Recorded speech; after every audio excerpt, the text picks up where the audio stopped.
এই ছোৱালীজনে কেনেকৈ জানিলে? কেনেকৈ জানিলে? মই কেনেকৈ জানিম? ল'ৰাৰ লগত ছোৱালীজনী খবৰ ল'বলৈ নাৰ্ছিং হোমলৈ তুমিও গৈছিলা, মোক নোশুনাকৈ গৈছিলা। তাৰমানে ছোৱালীজনীৰ প্ৰতি তোমাৰ ক'ৰবাত কিবা এটা টান আছে। টানটো মোৰ ল'ৰাৰ ভাল পোৱাৰ স্বাৰ্থতা আছে। এই ছোৱালীজনীয়ে যে মোক হত্যাকাৰী সজাবৰ বাবে উঠি পৰি লাগি আছে, এই কথাও তুমি জানা।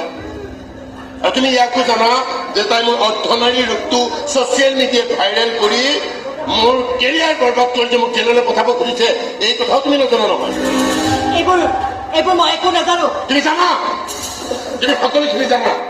আৰু তুমি ইয়াকো জানা যে তেনে এজনী ছোৱালী কেতিয়াও মই মোৰ ঘৰলৈ বৰ্ণি কৰি নানো। মন যদি পৰীক সৰুৰে পৰা ভাল পায়, তাৰ ভাল পোৱাত বাধা দিবলৈ গ'লে সি বিদ্ৰোহী হৈ পৰিব। সি বিদ্ৰোহ কৰিব আৰু মই কি হাত সাৱটি বহি থাকিম? মোৰ এই কেছত থিয় দিলে মই কাকোকে ৰেহাই নিম, তাকো মাৰি পেলাম। জানো তাক মাৰি পেলোৱাটো আপোনাৰ কাৰণে সৰু কথা, কাৰণ সিটো আপোনাৰ সন্তান নহয়, তাৰ গাতটো আপোনাৰ তেজ নাই, গতিকে তাক মাৰিবলৈ আপোনাৰ হাত নকপে। মোৰ স্বাৰ্থত আঘাত সানিলে মই কাকো ৰেহাই নিদিওঁ, বুজিলা নহয়? গতিকে সাৱধান কৰি দিবা তাক।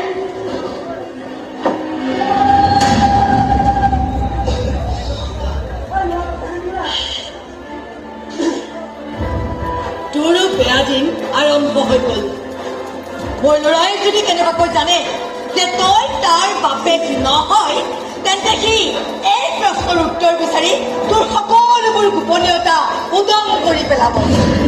সেইদিনা কিন্তু তোক চাবলগীয়া হ'ব। মোৰ জীৱনটো শেষ পৰ্যায়ৰ ধ্বংস নোচোৱাকৈ মই কিন্তু নমৰো।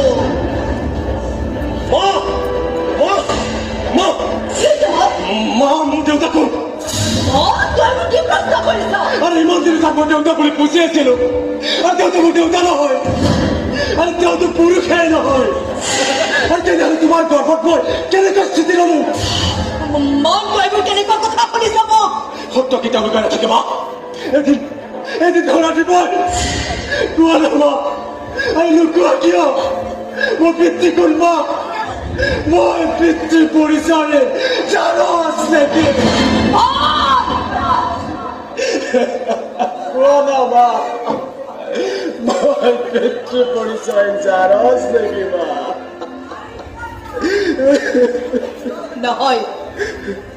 নহয় মন, তই জাৰজ নহয়, তোৰ দেউতাৰ আছে।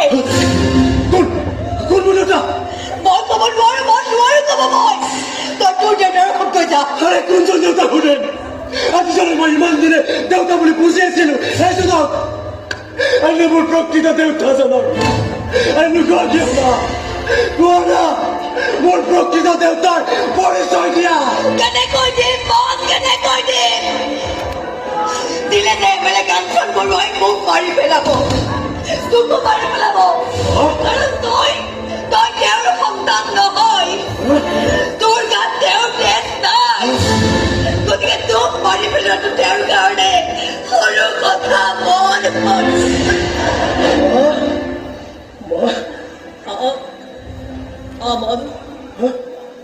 মই এজনী বৰ দুৰ্ভগীয়া অনাথ ছোৱালী আছিলো। কোনেনো মোক জন্ম দি অনাথ আশ্ৰমত এৰি থৈ গৈছিলে কোনেও নাজানে। একেলে কাঞ্চন বৰুৱাই এজনী অনাথ ছোৱালীক বিয়া কৰাই মোক উদ্ধাৰ কৰা নাছিল। ৰাইজৰ বাহ ল'বলৈ তেওঁৰ ভূত পেট চহকী কৰিছিল। মনত বহুত আশা লৈ বুকুত অযুত সপোন বান্ধি মই কাঞ্চন বৰুৱাৰ লগত বিয়াত বহিছিলো। আমাৰ বিয়াখন এক ৰাজকীয় অনুষ্ঠানৰ দৰে হৈছিল। টিভি কেমেৰাৰ পৰা আৰম্ভ কৰি বাতৰি কাকতৰ সাংবাদিকেৰে ভৰি পৰিছিল বিয়াৰ মণ্ডপ।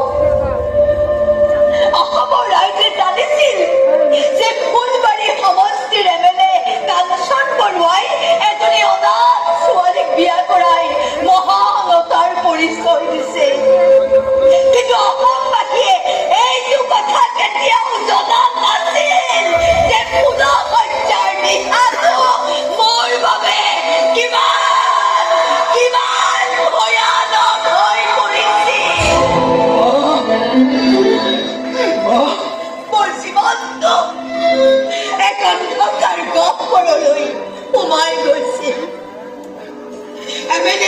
মূৰত পিষ্টলটো লগাই কেৱল এষাৰ কথাই কৈছিলে, আজিৰ পৰা তুমি মোৰ কাৰাগাৰত বন্দী।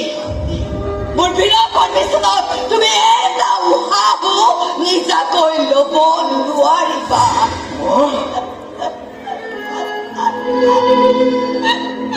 তেনেকৈয়ে মন, তেনেকৈয়ে মই আজিও জীয়াই আছো।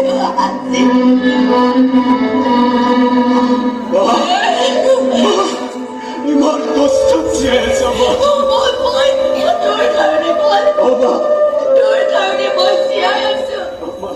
বহুত দিন, বহুতবাৰ মই আত্মহত্যা কৰিবলৈও চেষ্টা কৰিছিলো, কিন্তু তোৰ মুখখন মোৰ মনলৈ অহাৰ লগে লগে মই উশাহ লৰি তোৰ নামলৈ আৰু বুকুত সাৱটি লৈ মই মুখ শুকাই কান্দো। অন্যায়, তোমাৰ ক্ষেত্ৰত ইমান অবিচাৰ। কি নিজকে পুৰুষ সজাবলৈ গৈ মোক বৰা পুৰুষৰ লগত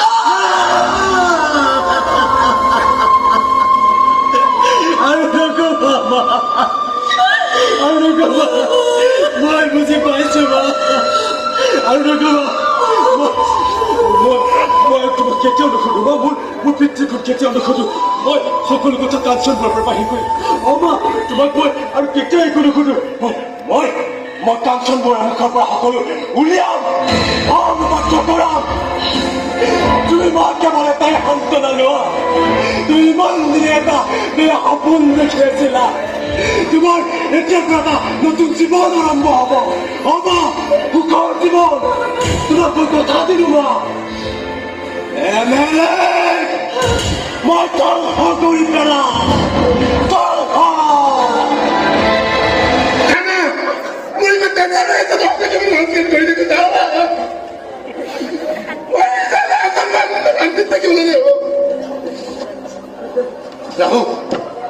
ৰাহুল যে মোক এফালৰ পৰা ক্ৰমান্বয়ে ত্যাগ কৰি আহিবলৈ ধৰিছে।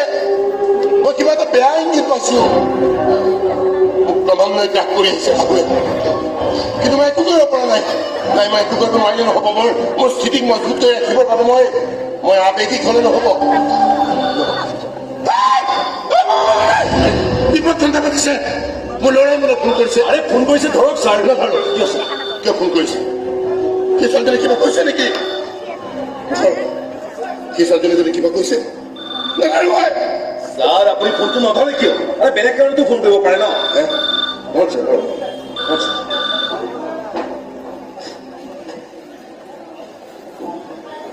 হেল্ল', মই এখন দলীয় মিটিঙত আছো সমষ্টি মানুহৰ লগত।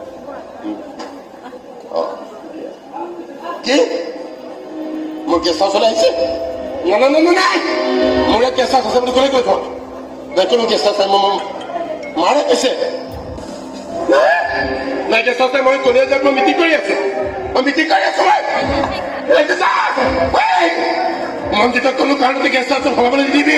গেটৰ পৰা বাহিৰ কৰি দিবি, লাগিলে মাৰি পেলাবি। বেয়া হ'ল, বৰ বেয়া কথাটো, বেয়া হৈ গ'ল।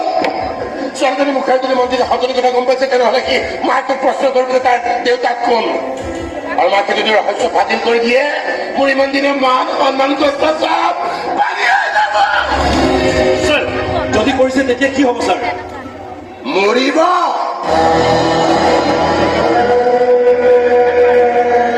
মাৰি পেলাম। মোৰ মানুহে মাৰিব। মাত্ৰ আপুনি ডেড বডি উলিয়াই দিয়াত সহায় কৰিলে। কিন্তু ছাৰ, কোনো কিন্তু নাই। আপুনি মোৰ মানুহ, গতিকে আপুনি মোৰ কথা শুনিবই লাগিব। শুনিম ছাৰ, শুনিম। কিন্তু কথাবিলাক আপুনি ভবাৰ দৰে নহ'বতো পাৰে। হয়, মই ভবাৰ দৰে হয়। আজি মই অনুভৱ কৰিছো আচলতে মই বিয়াই পাতিব লাগিছিল। কথাবিলাক সেইটো নহয় ছাৰ।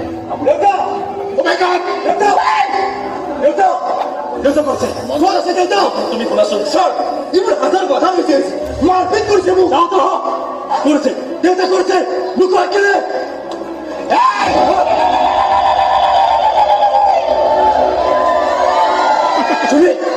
তুমি কোন? কেনেকৈ মোক? এইখিনি আহি পালাই যেতিয়া মোৰ এই আচল ৰূপটোও দেখিলা যেতিয়া তুমিও তেতিয়া ইয়াৰ পৰা ওলাই যাব নোৱাৰিবা। দেউতা দেউতা তুমি তাৰ মানে পুৰুষ নহয়। সম্পূৰ্ণ নাৰীও নহয়, অৰ্ধ নাৰী মই। আৰু অৰ্ধ নাৰীয়ে জানো সন্তান জন্ম দিব পাৰে? মুখে নামাতে ইন্সপেক্টৰ। নোৱাৰে ছাৰ, নোৱাৰে। গতিকে তইও মোৰ সন্তান নহয়। তোক মাৰিলেও মোৰ এই কলিজা নাকাটে। ইয়াৰ এইটো তোৰ মাৰে পঠিয়াইছে নহয়, তোৰ মাৰো মৰিব, তইও মৰিবি, আৰু তোৰ প্ৰেয়সী সেই ছোৱালীজনীও মৰিব। তিনিও তাকে মাৰি এখন গাড়ীত উঠাই সাংবাদিকক মৰাৰ দৰে পাহাৰৰ পৰা পেলাই। ইন্সপেক্টৰ, কেছটো এক্সিডেণ্ট কৰি আপুনি ফাইলটো ক্ল'জ কৰি দিয়ক। যাওক।